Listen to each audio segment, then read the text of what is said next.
The TVWAN News is proudly brought to you by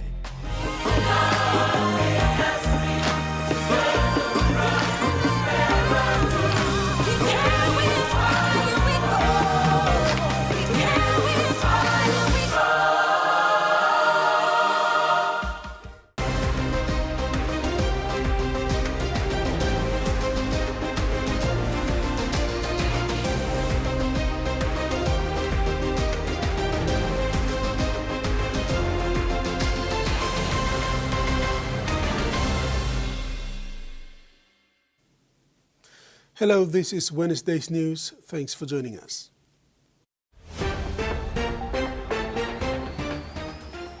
In this edition, Lorna McPherson appointed PNG Chief CEO, new police minister tasked to address arms build-up, and SIA rolls out projects in Eastern Highlands. Lorna McPherson has been appointed the new Chief Executive Officer of the PNG Chiefs ahead of the Chiefs' entry into the NRL in 2028.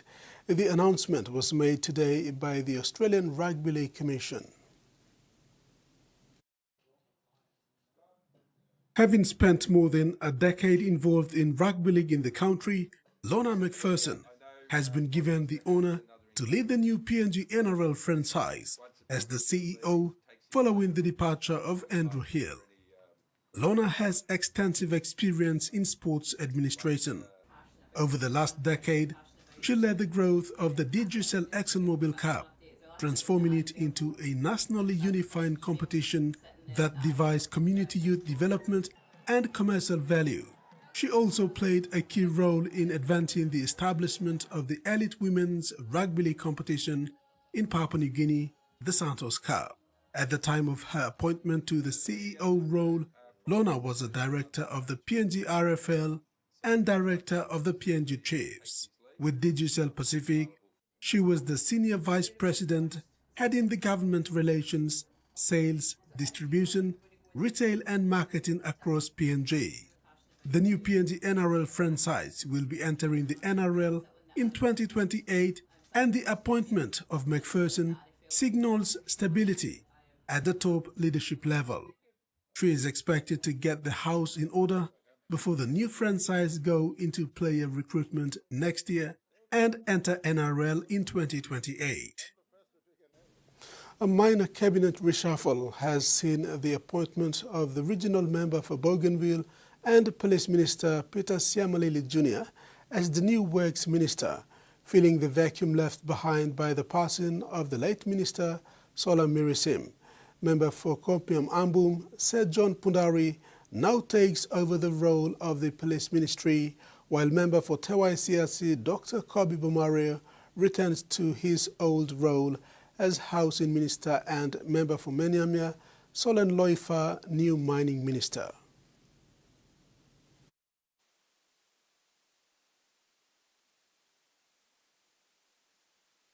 The ministerial portfolios for the three new ministers who were sworn in yesterday at the Government House were announced this morning by the Prime Minister James Marape before heading to the first NEC meeting of 2026. Member for Minyamia, Solen Loifa, fills the vacancy left by his party leader Rainbow Paita, who vacated the mining portfolio to contest for the Morobe provincial seat following the passing of Luther Wenge. The Prime Minister set clear directions on what he intends to achieve under Loifa's leadership in the mining sector. He will be asked to assist me taking off Wafi Golpu, making conclusion on Pogra, as well as, more importantly, some of the changes we want to bring and clarity around the mining regimes that our country must operate on as we step into 2027 and beyond. The new Housing Minister, Dr. Kobi Bomario, has also been spelled out his immediate responsibilities to be achieved within a set time period. I want to announce at this stage that is under instruction in the first 3 months. He must deliver a clear housing policy and program, part of our government before 2027 elections. It has been part of our intention and policy since 2019 to make land and house program clearly available, accessible, for every Papua New Guineans, especially those who are employed. By allocating the police ministry to the member for Kompiang Ambum, Prime Minister James Marape said Pundari comes from a province and district that is rife in guns and tribal fights, and having experienced firsthand what goes on in there, he is expected to take law and order functions head-on. We felt that let a bull take this problem that is happening up there in the Highlands. From up there, it's been tasked, get inside, remove guns, stop trouble fights, take it head on, so that in 1 year we could resolve these matters once and for all. The work of Kumul 23 will not be stopped. With the current police minister moved to works and highways, the Prime Minister said Minister Tsiamalili was appointed after consultation with his 40-plus Pangu members, adding he met the requirements to be the works minister. After extensive consultation, we felt more so the infrastructure needs a consistent, wise, steady hand, and especially in a minister who has no business interest. I want to make it explicitly clear. And so Minister similarly ticks off all boxes, and also with our Bougainville infrastructures remain outstanding, and right across our country we felt, and also him being leader of our business, having the temperament to hold this important portfolio, to run our Pangu Party's signature blueprint policy on connecting all parts of our country. Tsiamalili will continue the government's Connect PNG program, with more than 20,000 kilometers of roadworks remaining to be completed under Phase 1 of the program. Ruth Rungula, TVWAN News. As the member for Kompiang Ambum settles in with his new role as police minister, he has a clear path mapped out to achieve in his short time in office. Prime Minister James Marape, in announcing the allocation of the portfolios this morning said, with Pundari at the helm, the government will announce programs to address the build-up of weapons in the Upper Highlands.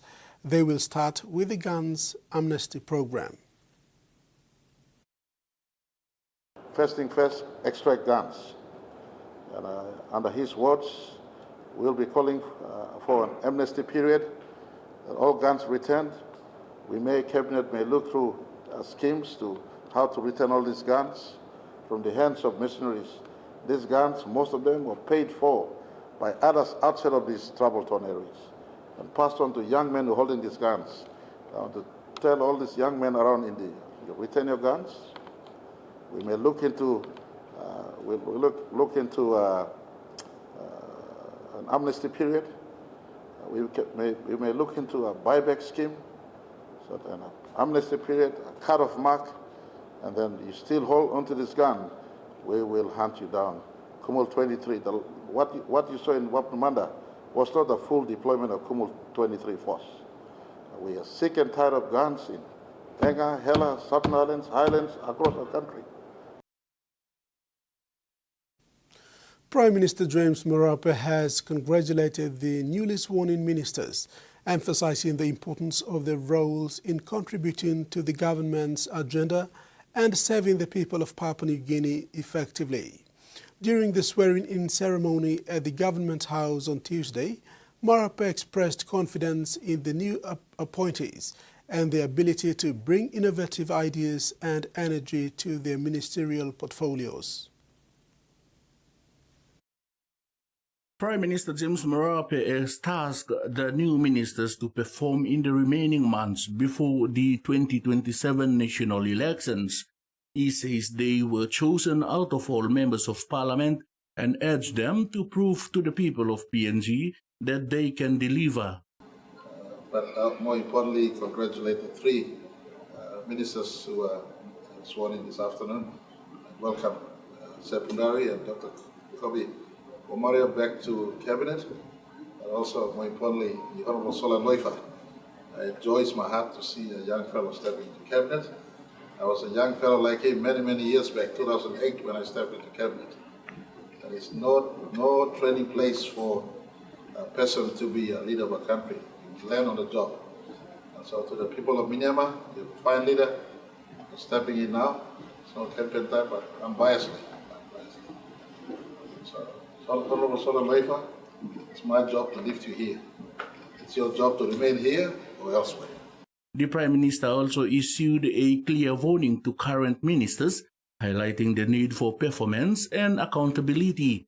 He stressed that those who fail to meet expectations and demonstrate tangible results in their portfolios will be replaced. Also asked the present ministers, I want to run in 2026. I've asked all ministers to give to me the latest status of the health as well as performance reports as to what they have delivered to the country in 2025. This is a year of reset. We want to get go, and whilst we may not achieve all in 2026, a substantial pendulum as far as progress of our focus as a government is concerned must be done in 26. And so, taking all this into consideration, we will be making certain adjustments. Marape clarified that changes are done to ensure that the government remains focused on delivering results, fosters development, and responds to the challenges facing the nation.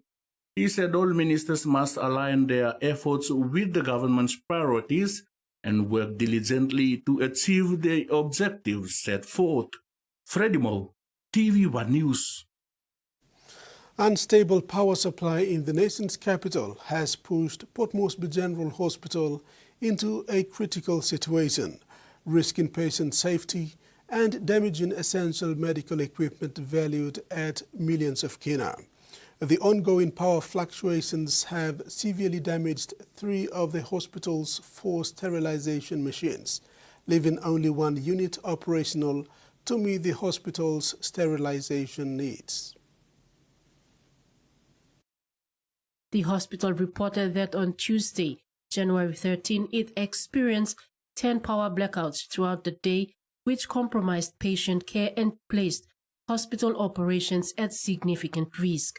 Port Moresby General Hospital's Facilities Department said the sterilization machines are essential for cleansing and disinfecting surgical instruments and medical equipment, helping to prevent infections and ensure patient safety. The hospital is urgently calling on PNG Power to attend to this matter as soon as possible, as patients entirely depend on the reliability of power supply to the hospital. The hospital's facility department has requested an assessment and prompt solution to the ongoing power outage to ensure the safety and effectiveness of the hospital's operations. Chief Executive Officer Dr. Paki Molumi said Port Moresby General Hospital can no longer rely on PNG Power due to ongoing electricity instability. As a result, it is actively exploring solar energy as an alternative and sustainable power source to ensure uninterrupted healthcare services, protect critical medical equipment, and safeguard patient safety. He said Port Moresby General Hospital remains committed to delivering safe and quality health care to the people of Papua New Guinea despite ongoing infrastructure challenges. Susan Oreape, TVWAN News. The Internal Revenue Commission is strengthening enforcement action against businesses charging goods and services tax or GST on the 13th essential household items that are legally zero-rated, confirming that compliance action is already underway nationwide. Businesses found deliberately or repeatedly charging GST on zero-rated items will face penalties, recovery action, and prosecution under the GST Act. The Internal Revenue Commission, or IRC, of Papua New Guinea has taken steps to enhance its enforcement actions against businesses improperly charging goods and services tax or GST on essential household items that were legally zero-rated. As part of this crackdown, the IRC is committed to nationwide compliance actions aimed at ensuring that businesses adhere to the regulations regarding GST on zero-rated items. The zero-rated items are rice, tin fish, chicken, tea, coffee, biscuits, noodles, flour, cooking oil, women's sanitary items, soap, and baby diapers. The Commission has made it clear that businesses found to be deliberately or repeatedly charging GST on these exempt items will be subject to severe penalties and recovery actions. Legal prosecution under the GST Act is also on the table for those who violate these provisions. The zero rating of specific household items was to provide financial relief to families, particularly in the face of rising living costs. By enforcing compliance with the GST regulations, the IRC aims to protect consumers and ensure that the intended benefits of the government's relief measures are realized. The commitment to tackling non-compliance underscores the government's stance on fiscal responsibility and accountability as it strives to create a fairer economic environment for all citizens. Freddie Mo, TVWAN News. This is TVWAN News. After the break, new schools for girls in Jiwaka and clinic celebrates achievement.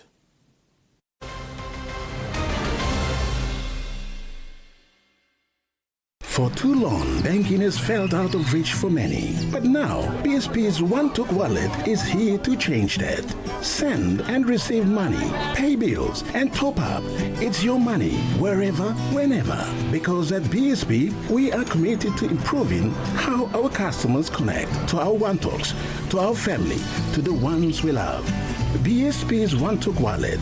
Money made easy. Dial *131# for everyone. Open Net.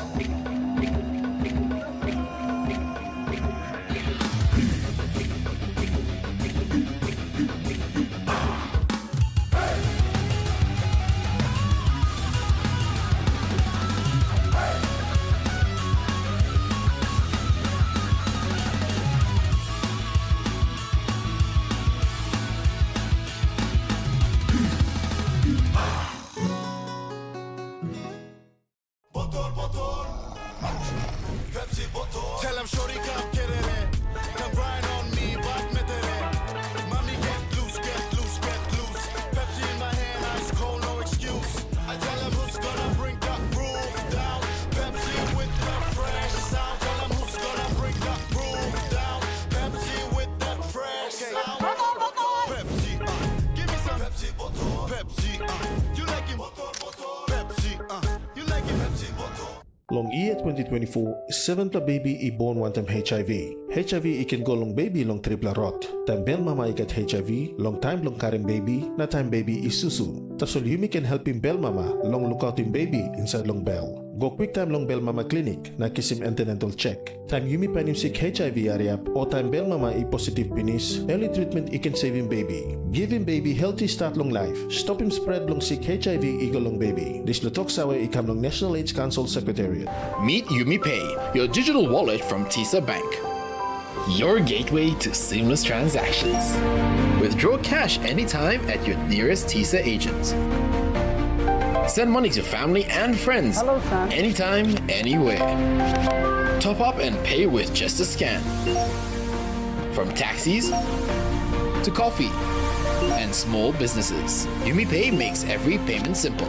UmiPay, powered by TISA Bank.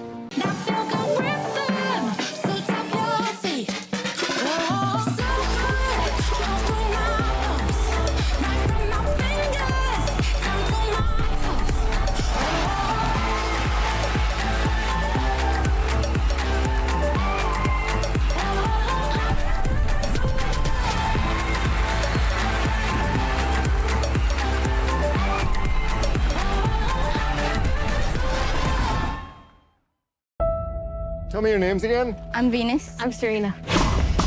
So, what'd you think?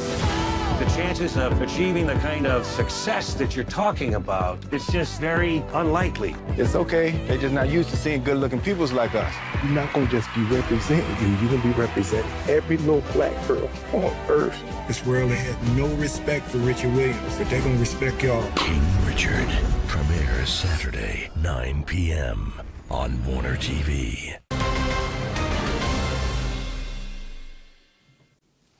Welcome back.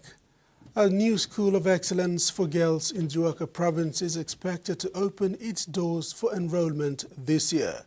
Gobo's Girls School of Excellence is the first all-girls school of its kind in the region and aims to provide specialized science education to young women. The establishment of the Gobo Girls School of Excellence in Jiwaka province has taken a significant step forward following a recent board meeting. This school is the first all-girls school of its kind in both the region and the country. The project is strongly supported by the member for Jimmy and Civil Aviation Minister, Wakegoi. The board confirmed that the selection process for the school's first intake has now been completed within Jiwaka province, with an estimated 150 students to attend the school during its first academic year. The school will later expand its intake to include students from other provinces once systems are fully established. The Education Department has approved the establishment of the school with the Teaching Service Commission, validating 20 teaching positions under secondary salary structure. Despite this, the board stressed the importance of involving the community, school, and the guidance officer to properly advertise and finalize the selected positions within the province, ensuring transparency and quality staffing for the new institution. These positions are specifically created to support specialist science learning and will be filled by highly qualified science teachers. The secondary inspector for Jiwaka province, Kaul Tumun, noted that the opening of Gobo Girls School of Excellence will increase the number of secondary and high schools in the province from 25 to 26. This development is expected to ease pressure on existing schools and improve access to quality education for girls. Michael Tamtipais, TVWAN News.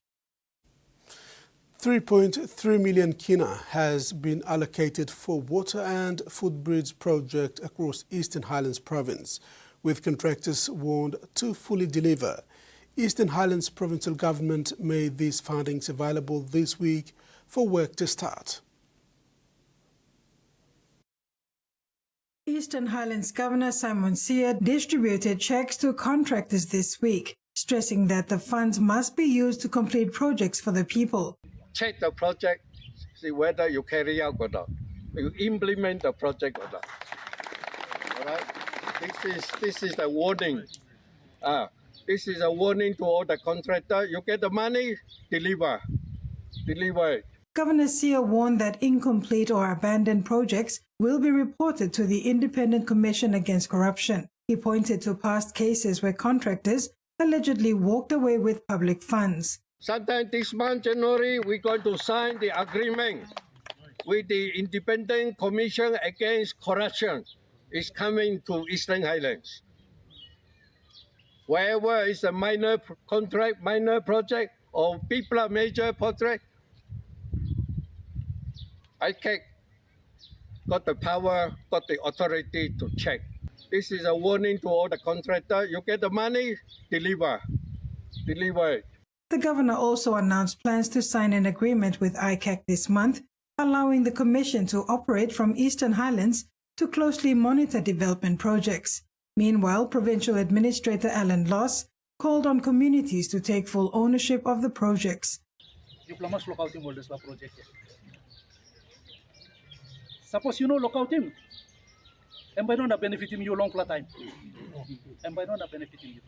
And by also rice tin fish you make a lamp flap you may round long in tomorrow by you losing. There's something and come and stop permanent and by stop long time. So you must look out in all the project. Loss said communities must form committees to oversee, maintain and sustain the projects, warning that government will not provide maintenance funding. You must look out him. Time you look out him, you go long time, issue come up, government ba mo mas. Suppose 1 year later na, pagarap now, you come na talk and by, people pa him hatlo helping you because you yet you know look out him na you pagarap. Semdes lah heavy, mi pla lusi blo handlo at least. You pla look out him project, you know can cross pipe na. Cut him water supply em. Mi sa planted time, mi pla district tu na mi kama, mi pla building water supply cross pipe.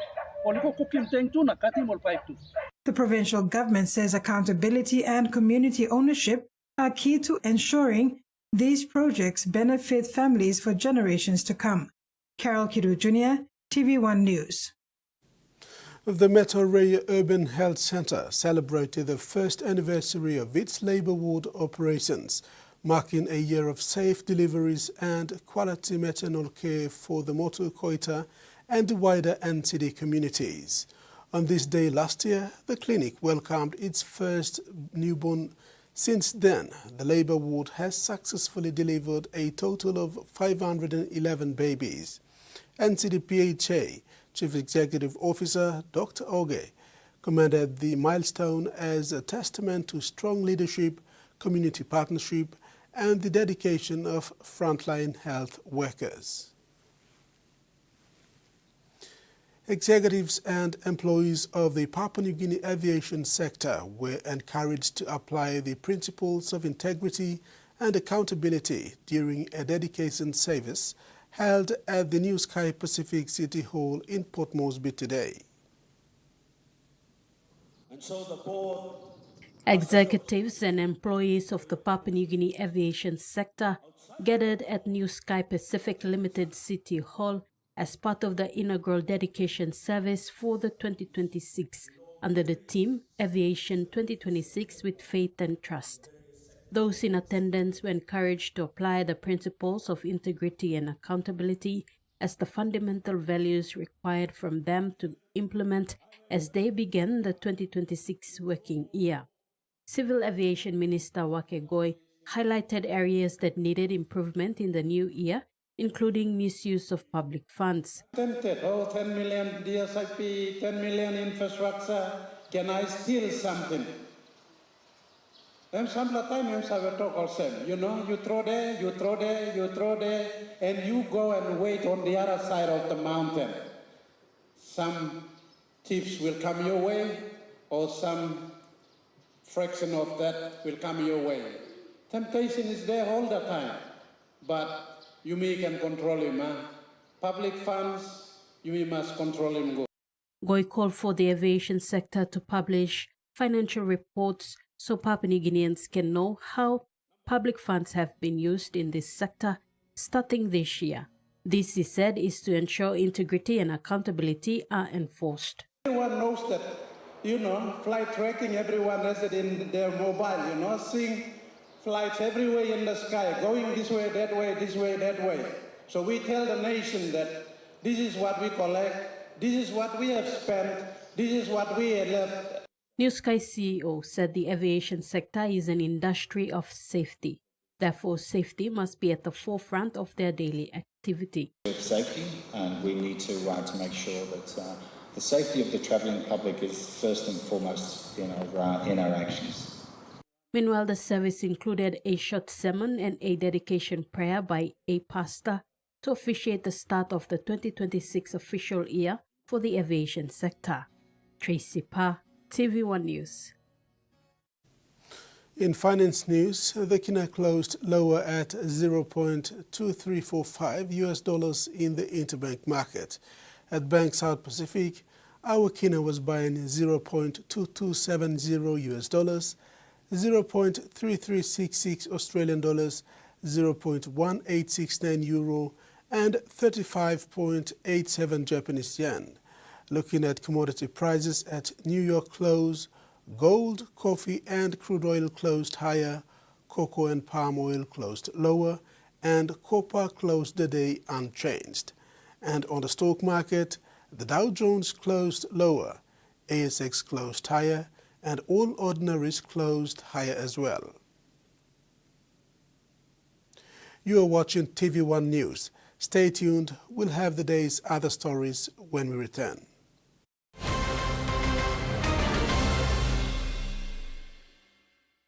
Banking doesn't have to be complicated. With PSP's One Talk Wallet, control your money wherever, whenever. Dial *131#, enter your PIN, select cash in or out, and generate a secure code to withdraw cash. It's the only wallet for cardless ATM withdrawals. Send and receive funds, pay for goods and bills, or withdraw cash with ease. All with BSP's One Talk Wallet. BSP's One Talk Wallet. Money made easy. Dial *131# today. Always on WhatsApp? Then this is your style of banking with TISA. Check your account balance or even chat with a TISA Bank agent. Get started today by following these simple steps. 1. Save TISA Bank's official WhatsApp number in your phone. 2. Open WhatsApp and send a simple hi. 3. Follow the menu to start banking. It's that easy. TISA Bank. Banking on change. Digicel Business. We help grow your business with secure, reliable, and cost-effective ICT solutions. We will manage your technology so you can power your vision for your business with the best solutions to offer. Accelerate your business growth with Digicel Business Cloud Solutions with cloud platform services, disaster recovery as a service, and backup as a service. Talk to our cloud solutions experts today. Digicel Business. Better solutions for better business.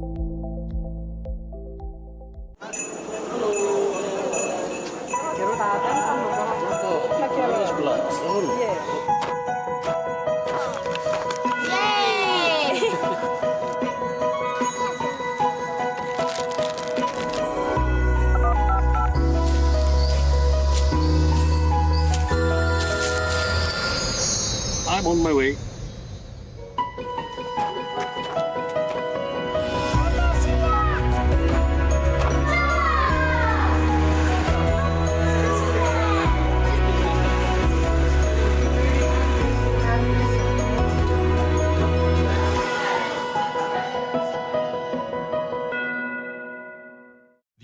On ESPN is happening now. We don't know who's going to catch fire or who will shock the world, but we do know that for tip-off, Christmas, finals, and everywhere in between, ESPN is your home for hoops.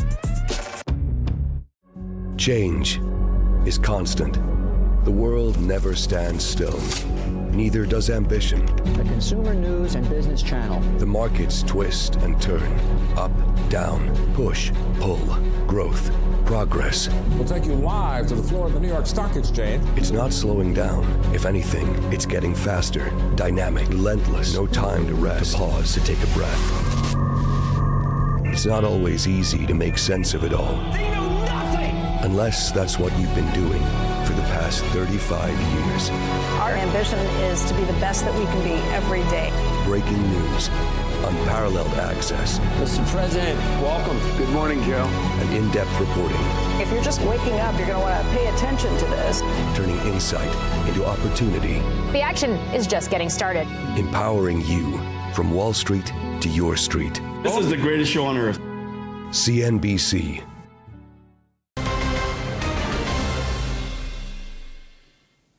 Thanks for staying with us. Women in Vabukori are learning new creative skills through a tie-dye training program aimed at building income opportunities and self-reliance. The colorful tie-dye training session was held at the Lohia Rahe Resources Center, bringing together members of the Vabukori Women's Development Association. The hands-on training is fully funded by the British High Commission as part of its 24,300 kina commitment towards training and development for VWDA members in 2026. The session was facilitated by VWDA member Rera Joy Pala, who shared that her journey into tie-dye began through watching videos on social media. Tie-dye is one of my hobbies. It's just a hobby where I usually see those people who upload their videos on social medias, and like maybe the colorful way of them doing the tie-dye, how will I say it? I fell in love with it. I love the colors. Inspired by what she saw online, Rera practiced the techniques herself and later decided to pass on the skills to other women in her community. Participants learned step-by-step tie-dye methods, exploring how creativity can be turned into products for sale and small business opportunities. VWDA leaders say the training supports financial independence, confidence, and women-led economic development. I would like to encourage all my, especially the ladies, young ladies, I'll say, we have talents, God-given talents. We just don't have to just sit around and wait for it. We have to do something about it. Even it may cost us a lot. We may lose a lot, but at the end, we will receive something out from it. But to all those ladies out there, it's an encouragement. Do something that you really love to. It may be a hobby, but try put it out on market. I'm sure people will love your product and they will also ask you to supply for them. Yeah. More skills training programs are planned this year as VWDA continues to empower women through practical learning and creativity. The Wabukori Women's Development Association has farewelled the British High Commissioner to Papua New Guinea and Macro, recognizing her strong support for women's empowerment and community development. Women leaders, community representatives and partners gathered at the Lohia Rahe Resources Centre in Port Moresby to honour the outgoing British High Commissioner. During her tenure, High Commissioner Anne Macro strengthened the partnership between the British High Commission and VWDA, supporting projects that created income opportunities and built skills for women in Wabukori. One of the key achievements was the completion of the VWDA Market Space project, funded through a 47,000 kina grant, which has helped women sell their products and support their families. This year, British High Commission Papua New Guinea, under the leadership of Her Excellency Anne Macro, has committed 24,300 kina towards training and development for VWDA members. And as we later bid farewell to Her Excellency Anne Macro, we do so with deep gratitude for her leadership,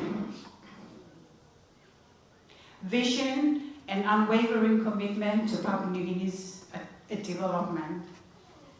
To our PNG-1 talk and our dear friend Em, your leadership and dedication have left an incredible mark on VWDA and the people of Wabukori. Local leaders praised the High Commissioner for her hands-on approach and commitment to grassroots development. Thank you for the British High Commission and the people of UK for your partnership with Wabukori.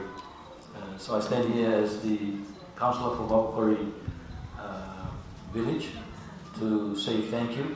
In her farewell remarks, Ms. Macro reflected on the importance of working together to create lasting change. The British High Commission recognises the Motokoitu as the original inhabitants of this area and our landlords. And so I've been keen to ensure that we maintain a special relationship with Motokoitu people, not just through our projects here in Wabukori, but also we've worked in Hanobada on the Gunina Walkway, and we have currently a water tank project in Parry and Baruni. But the relationship with the VWDA is about more than that. I say it's more than projects. It's a recognition that what you have here, what you are achieving here, is very special. The way you support each other, the way you work together to help the community and to improve life for everybody is something that, as I travel across Papua New Guinea, I see in very few places. So this organisation is a very special organisation, and that's why we've been so pleased to be able to support and work with you in a small way. And this is all your work. What we do is such a small part. What you do is what's important, what you do together as women, as the leadership, as the council, and the way you help everybody. It's very, very special. The event ended with gifts, appreciation, and a strong message that the partnership will continue beyond her tenure. VWDA says the legacy of this partnership will live on through empowered women and stronger communities. The Department of Justice and Attorney General's Village Courts and Land Mediation Secretariat, in partnership with the Papua New Guinea Councillors Association, delivered a week-long community-based helpers training late last year in Central Province for village court officials and community leaders. This was made possible through the EU-PNG Partnership for Good Governance and the Rule of Law in Papua New Guinea. Village courts across the country are the first and sometimes only place people turn to during conflict, violence and trauma. Yet access to counseling and psychosocial support is often limited or non-existent. Village Court Magistrate Andrew Willie attended the training and shared that it has equipped him to communicate well with court users and manage stress. Selected by the community in 2024, he had been in this role for the last 2 years. Challenges I face is communication, especially communication. So this training has taught me and also my officers how to communicate well with the court users, like the villagers who come to the court, to my court. So I've learned so much in terms of communication, and sometimes the parties who come to the court, they are all stressed out. So we've learned stress management techniques, how to deal with people who are under stress. So that's how it helps us deal with stress first, and then we go to the normal village court process. From prevention to response and recovery, this initiative is strengthening community justice from the ground up, supporting reconciliation, trust, and safer communities. So what I've learned from this workshop is basically the basic communication skills on how to approach people in need. Let's say, for example, there's different situation, and as a youth leader within this community, I've seen a lot of youth in needs, some mentally, some physically, some financially and spiritually. And as a leader, it's like I've come to realize that as a human being, there's limitations. And this workshop has helped me a lot in understanding that there are services within the community and outside of the community which can help us. So that's some of the things that I have learned so far. The training is part of ongoing efforts to strengthen trauma-informed, community-based justice responses at the village level. Carol Kidu Jr., TVWAN News. The life of a woman whose faith helped build a Catholic community in Cerro Cone is being remembered with gratitude and respect. Geraldine Benny, a Cateist, landowner and co-founder of the Cerro Cone Chapel, was laid to rest on January 7, 2026, following a Thanksgiving funeral mass attended by many. St. Joseph's Chapel could not contain the number of mourners who came from near and far to honor a woman many describe as a spiritual mother. The Mass was led by parish priest Father Ambrose Pereira, with fellow clergy celebrating as prayers were offered in thanksgiving for her life of service. Geraldine's journey of faith began in April 1994, after a chance meeting on the beach with Salesian priest Father Dennis Mame. From that encounter came regular pastoral visits and monthly masses, bringing together Catholics from Cerro Cone, Coco Barina, and Pari. Recognizing her strong faith and dedication, she was invited to serve as a catechist. Her days often began before sunrise, walking long distances with her family to attend Mass, and later teaching the faith to children and families during the week. With encouragement from the parish, Geraldine and her husband Martin Benny solemnized their marriage in 2004.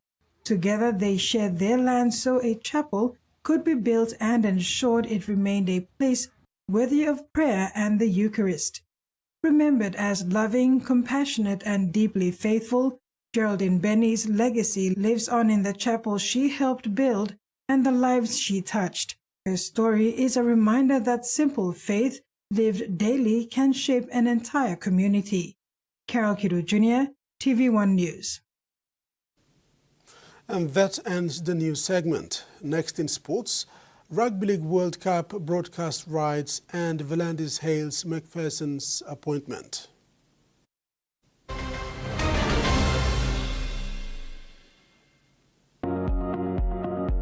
In today's fast-moving world, visibility and presence is everything. But how do you make sure your brand or message stands out? You need a partner that offers a 360-degree advertising solution, covering every touchpoint, every platform, and every screen. From concept creation to media buying, from our own TV stations and website to premium content and powerful digital campaigns, from billboards to bulk SMS that reaches millions, and high-quality production that brings your vision to life. Wherever your audience is, Trend Media will place you in the spotlight. Call Trend Media now on 7222-0210 or email trendmediapng@digitalpacific.com. Trend Media, your 360-degree advertising and digital partner. Are you a small business owner or just starting up? Need mobile plans for your team and Wi-Fi internet for your office? But also need flexibility, simplicity, and value? Then the Digicel SME Club is for you. Digicel's SME Club will keep your business connected with the best rates in PNG, affordable mobile plans with unlimited in-group calls, SMS, plus international minutes. Enjoy fast, reliable internet tailored for your business, starting from just 375 kina per month. With Digicel's SME Club, there are no contracts and no security deposit. Just seamless 24/7 dedicated customer support, a loyalty rewards program, and monthly discounts when you pay your bill using Digicel Cell Money. Keep your business connected and thriving with Digicel's SME Club. Contact us today on 7373-0000 or dial 126 for details. Your business deserves the best. Join Digicel's SME Club today.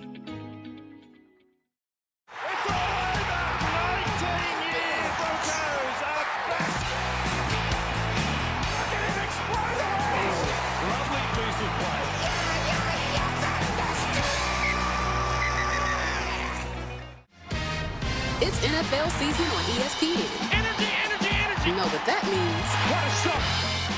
It's that toe-tapping, pick-sixing, game-winning drive time again. So clear your calendar. The NFL is on ESPN.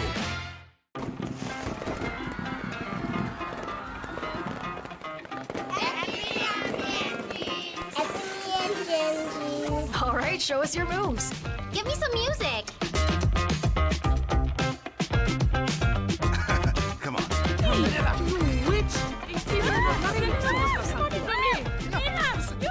run the world? Who run the world? Yes! Good morning. You are rocking the free world. I'm so touched. Mariano! Mariano! Oh, not that, please. That's my acid. Listen, everyone. And who are you to order me around, huh? Answer the question.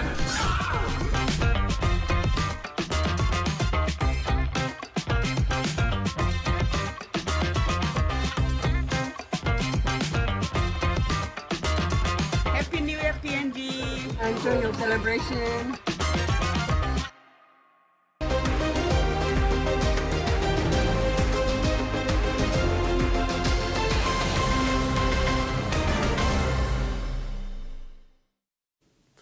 Digicel PNG has secured the exclusive broadcast and digital rights for the Rugby League World Cup in 2026, becoming the official broadcaster of the tournament in Papua New Guinea.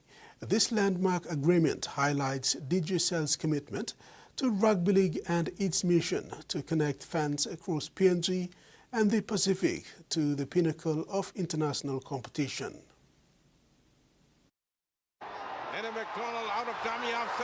Hosted by Australia, the Rugby League World Cup 2026 will feature men's, women's and wheelchair competitions with several matches to be played in Papua New Guinea to offer local fans a rare opportunity to witness world-class rugby league action on home soil. Through Digicel TV, which boasts 100% national coverage. Fans from the Highlands to the Islands will enjoy live, high-definition coverage of every match. Additionally, all PNG national team matches will be broadcast free-to-air on TVWAN, ensuring every Papua New Guinean can rally behind their team. Digicel is proud to bring the Rugby League World Cup 2026 to every corner of Papua New Guinea. Digicel PNG CEO Tariq Boudiaf said Rugby League is more than a sport in PNG, and Digicel is set to showcase national teams on the world stage and unite the country through this sport. Meantime, the Australian National Rugby League says NRL is excited to partner with Digicel PNG to ensure fans across the country can experience every moment of Rugby League World Cup 2026. This partnership is a testament to the growing strength of rugby league in the Pacific. Susan Oreape, TV1 Sports. Australian Rugby League Commission Chairman Peter V'landys welcomed the appointment of Lorna McPherson as the new CEO of PNG Chiefs. V'landys said McPherson's appointment to the role by Australian Rugby League Commission is a crucial step in establishing the foundations of the new franchise as it prepares for entry into NRL in 2028. Spending over 15 years in PNG and a better part of those years on supporting rugby league at the top positions in various capacities, Lorna McPherson was the fitting candidate to lead PNG into its maiden season in the NRL. The news of Lorna's appointment didn't surprise many, given her contribution in rugby league in the country. The chairman of Australia Rugby League Commission, Peter V'landys, commended Lorna's appointment, saying the appointment of a reputable person like Lorna is vital in building a strong administration for the Chiefs. McPherson takes over the CEO role from Andrew Hill, who vacated the role to return home in Australia and join Penrith Panthers. Prior to her appointment, Lorna was a board member of the PNG Chiefs along with 7 others, including Marcus Bai and Stan Joyce, chaired by Ray Deeb. Representing Papua New Guinea, Team Hekari United FC departed PNG for Auckland this morning to take part in the inaugural Professional Soccer League. A 23-man squad flew out from Jackson's International Airport in Port Moresby with their technical teams. Hekari head coach Marcos Gusmao, in commenting about the team's readiness, said they spent 3 months preparing and squad to face competitive games in the coming fixture. He is confident his boys are well equipped for the fixtures ahead in Auckland and other designated sporting venues. Kafana Rugby League has ended its 2025 to 2026 ninth season on a high note, with thrilling finals, strong sportsmanship support, and opportunities opening up for young players in Goroka.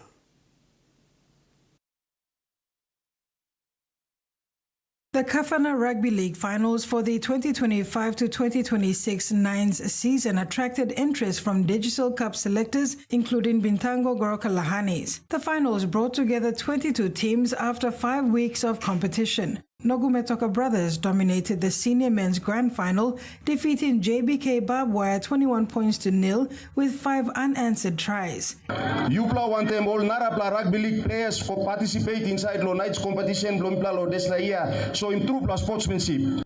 All players Blomipla me appeal lo Yupla lo continue lo so im Deslaka in sportsmanship. On the field, na off the field one there. You play yet through lo game blow you by you inspiring plani or poroman blow you we all start nothing. Na planti or lig blow you we all come up yet to one there. Time or look him you play and by you kirap him tintin blow lo play too. Na rugby league game right la. In the under-16 division, Banana Raiders claimed the title after a tense draw with Kafana Webs, with the match decided after extra time on technical grounds. Kafana SMU supported the tournament with more than 20,000 kina, while over 28,000 kina was spent on prizes. Omena says the league's off-season tournament will attract selectors from Digital Cup franchises. Congratulating all team where you play go inside long finals. One plapa win, one plapa lose. Backside plong presentation by you mista po sem sista na brata one time.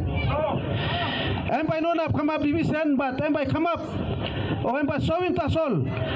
Besla passing lo staff strong inside lo community one time. You by continue lo staff lo support. Support him nice. Lo desla iya go lo next year one time. So kisi most plong SMU. Mila talk sama all self support and by continue and by stop one time you play it. SMU and big plus Tintin and lo give him good plus sit down lo community. You may all young plug man lo des la kind time you may stop. Plenty you may walk lo come up as a rambo through lo passing lo go inside lo kisim grass no good. Antap lo des pla kisim wara. Mi pla looking was des pla road plong pilai and by helping you lo cut down lo passing lo kisim grass no good. Passing lo kisim wara. So you pilai good. By you giving me plus strong lo helping you lo finding well out lo you inside lo deslas area lo spots. Selectors and officials from Bintango Gorokalahanis along with other franchise clubs will be at the Kafana field during the inter-district tournament to scout young and talented players for future Digicel Cup seasons. Cross-code heavyweight boxing bout between former NRL star Nelson Asofa Solomona and fellow rugby league convert Jeremy Litamo will take place this Friday, January 16th. This will serve as one of the fights before Team Jew's younger brother, Nikita, take on Michael Zerafa in the main draw card. Nelson Asofa Solomona, former Melbourne Storm 115 kg towering forward, who abruptly switched from rugby league to professional boxing late last year, enters the ring on Friday for his professional heavyweight boxing debut. The two-time NRL Premiership winner with the Melbourne Storm said he has been undergoing intense training and preparation over the past months under his new multi-year deal with No Limit Boxing and is ready to go. Yeah, feels good, man. Honestly, I'm just done talking, to be honest. I've been part of a team environment where I've just been in the background. Now I'm in the forefront, but still getting used to this media stuff. But look, I'm here to do a job. And I'm ready to take this guy's head off. Across the ring will stand 39-year-old Jeremy Latimer, another ex-NRL player. Latimer brings modest professional experience into Friday's contest. The former St. George Illawarra Dragon previously outplayed his opponent over 4 rounds in 2024 and has publicly stated his intent to upset expectations by toppling the more celebrated Asofa Solomona. Big Nelly, he brings a lot of noise. He's a big guy. He created headlines in rugby league. And, to use the footy analogies, mate, I'll be looking to kick long and keep turning him around and grinding out the win on Friday night.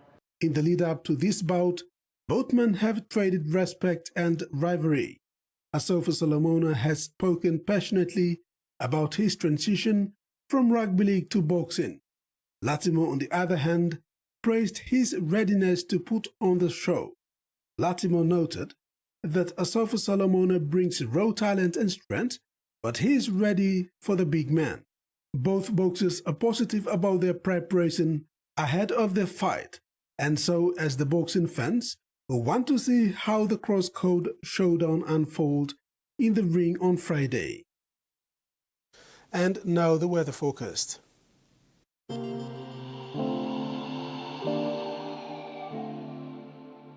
In regional forecast, southern Port Moresby, partly cloudy to cloudy skies with chances of few showers. Alatau and Popondetta, cloudy periods with rain showers and possible thunderstorms. Momase, Lay, partly cloudy with few showers and possible thunderstorms. Wewak, mostly cloudy with some rain showers and possible thunderstorms. New Guinea Islands, Lorengau, mostly cloudy with periods of rain and possible thunderstorms. Buka, periods of rain showers and possible thunderstorms.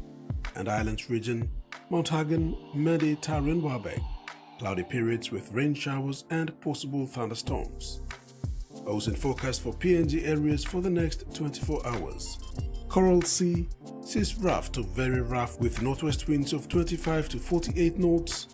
Solomon Sea, seas light to moderate with northwest to westerly winds of 10 to 20 knots. Bismarck Sea, seas light to moderate to rather rough with northwest winds of 10 to 20 knots, increasing to 25 knots at times. Pacific Ocean, seas light to moderate with north to northwest winds of 10 to 20 knots. And coastal waters forecast, waters of southern PNG Indonesian border, to Daru, to Kioi Island, Karama, Yule Island, Hood Point to Samarai Island, seas 2 to 3 meters, rising to 3.5 to 4 meters at times. Waters of Manus to its western group of islands, and waters of New Britain, New Ireland and Bougainville.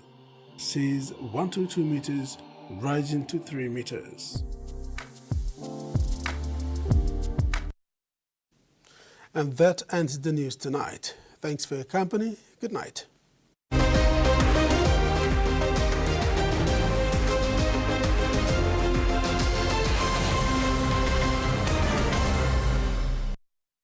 The TVWAN News was proudly brought to you by